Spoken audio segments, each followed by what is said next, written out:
বৃষ্টি শুরু হয়েছে তখন এক সময় আমাদের ইলেকট্রিসিটি চলে যায়। তারপর যখন বৃষ্টি শেষ হয় আমি অ্যাজ ইউজুয়াল আমি সকালে একবার পরিদর্শন করে এসেছি ভোট কেন্দ্র, যেহেতু আমি এখানকার সভাপতি। আপনারা জানেন প্রেসিডেন্ট হচ্ছে হলের প্রভোস্ট, সেই হিসেবে আমি পরিদর্শন করছিলাম। তো আমি যখন 11:30টার দিকে ভোট কেন্দ্রে যাওয়ার পরে দেখি অনেক লাইন।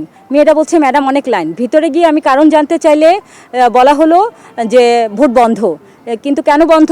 আমাদের যে একজন পরিদর্শক আছেন, এটা আমরা জানি না কে পরিদর্শক আছেন। আমাদের একজন নির্বাচন মনিটরিং করার জন্য নির্বাচন কমিশন থেকে একজন পরিদর্শক দিয়েছেন, তিনি আছেন। তিনি হলেন ডক্টর নাহরিন সুলতানা। উনি জিওগ্রাফির টিচার। তখন উনি বললেন যে উনি দেখলেন কিছু মেয়েরা বলল যে নির্বাচনের ভোটটা দেওয়ার পরে যে কালিটা পার্মানেন্ট মার্কারটা আঙ্গুলে দেওয়া হচ্ছে সেটা উঠে যাচ্ছে, সেটা মুছে যাচ্ছে। এইটার জন্য এবং কালিটা দেওয়া হচ্ছে যেহেতু ইলেকট্রিসিটি চলে যায় এবং বৃষ্টি হয়, তারা ক্যামেরার নিচে গিয়ে যখন ভোট দিয়ে চলে যাচ্ছে মেয়েরা, সেখানে গিয়ে কালিটা দিয়ে দিচ্ছে। সেখানে আমাদের স্টাফ ছিল, একজন মহিলা স্টাফ ছিল, সে কালি দিয়ে দিচ্ছে। তো এটার জন্য উনি ভোট বন্ধ রেখেছেন। তো এর মধ্যে আরেকজন টিচার আসেন কম্পিউটার সায়েন্সের, চয়ন স্যার আমার প্রভোস্ট রুমে বসা ছিলেন। উনি আমাকে অবহিত না করে উনি ঢুকেননি। ওনাকে আমি রিসিভ করে ভোট কেন্দ্রে নিয়ে যাওয়ার পরে আমরা 3 জন শিক্ষক মিলে চেষ্টা করি যেন জিনিসটা সর্ট আউট হয়। এবং এর মধ্যে আরেকটা জিনিস জানাই, যেটা হলো আমাদের রিটার্নিং অফিসারের সাথে একটু মনে হয় কথা হয়েছিল যে রিটার্নিং অফিসার বলছেন যে যদি আমার ভুল হয়ে থাকে তাহলে আপনি মনিটরিং করতে আসার কথা ছিল 9টায়, যেহেতু আপনার ডিউটিটা এখানে। তা আমরা তো জানি না আপনি আসবেন, যদি আসতেন তাহলে আমাদের জন্য ভালো হতো। তো এই কথাই উনি একটু ক্ষিপ্ত হয়েছেন। আমরা এর জন্য ওনার কাছে আমি বিশেষ করে দুঃখ প্রকাশ করেছি, নাহরিন ম্যাডামের কাছে। যাই হোক, তবে বিষয়টা হলো প্রভোস্টকে, একটা হলের নিয়ম হচ্ছে মেয়েদের হল বিশেষ করে প্রভোস্টকে অবহিত করা লাগে। যে কেউ যদি ঢুকে প্রবেশ করতে চায় এবং যে কোনো পরিস্থিতি যদি হয়, এখানে আমি কোনোটাতেই অবহিত ছিলাম না। এটা আমি নিজে থেকে গিয়েই আমি দেখেছি। তো যখন আমরা 3 জন শিক্ষক সেখানে সর্ট আউট করার চেষ্টা করছিলাম, হুট করে আমার এন্ট্রি পয়েন্ট থেকে অনেকজন মানুষ ঢুকে গেল। আমি খেয়াল করতে পারিনি কে প্রথম ঢুকেছে, কিন্তু আমি আমার সিসিটিভি ফুটেজ সবগুলো কালেক্ট করছি। সমস্ত সিসিটিভি ফুটেজ আমার কালেকশন আসছে।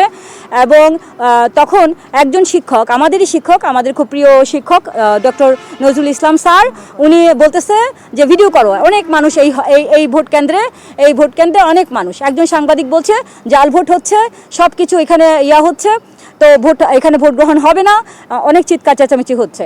তো এর মধ্যে আমাকে ছাত্রীরা ধরলো, ম্যাডাম এখানে এত সাংবাদিক কেন? ছেলে সাংবাদিক প্রায় 60-70 জন সাংবাদিক ঢুকে গেছে।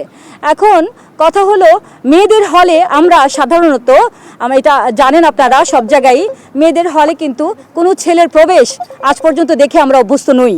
তো আমার নিয়ম হচ্ছে আমি 2 জন করে সাংবাদিক আমি নিয়ে যাব, তাদেরকে ওখানে কাজ করাবো, আবার ফেরত দিয়ে যাব, আবার 2 জন সাংবাদিক আমি নিয়ে যাব।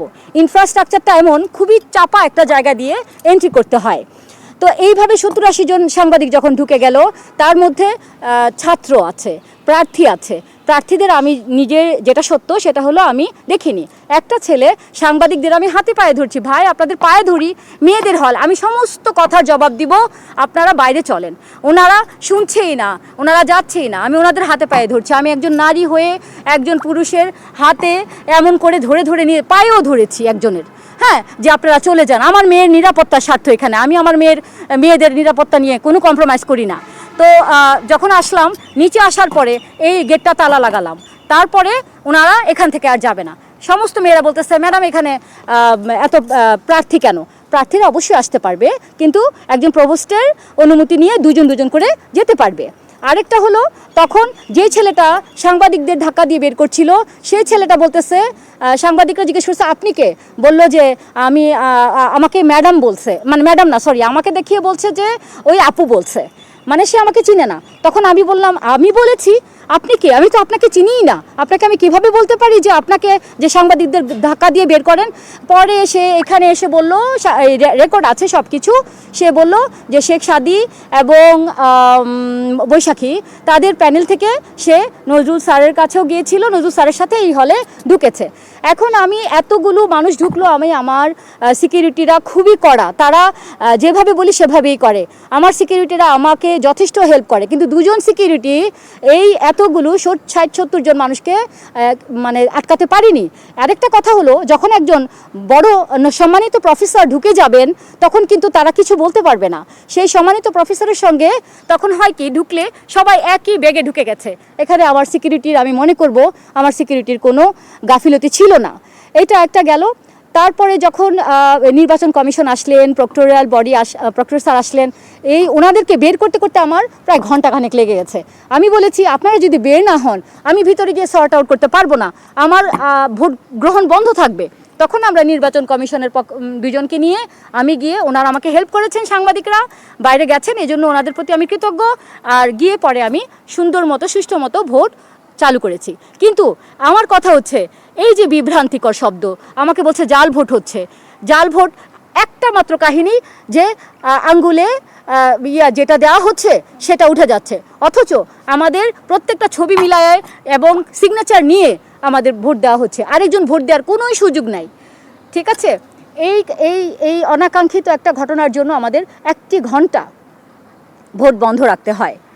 কিন্তু এখন আলহামদুলিল্লাহ আপনারা আমাদেরকে অনেক হেল্প করেছেন। ওই দিন তখন না চলে গেলে হয়তো আমরা এখনও পারতাম না। আর এখন আমি যেটা করছি, সাংবাদিকদের দুজন করে আমি নিয়ে যাচ্ছি ভোট কেন্দ্রে, তাদেরকে সমস্ত কাজ শেষ করে 15-20 মিনিটের মধ্যে আবার ফেরত দিয়ে যাচ্ছি, আবার 2 করে নিয়ে যাচ্ছি অল্টারনেটিভলি।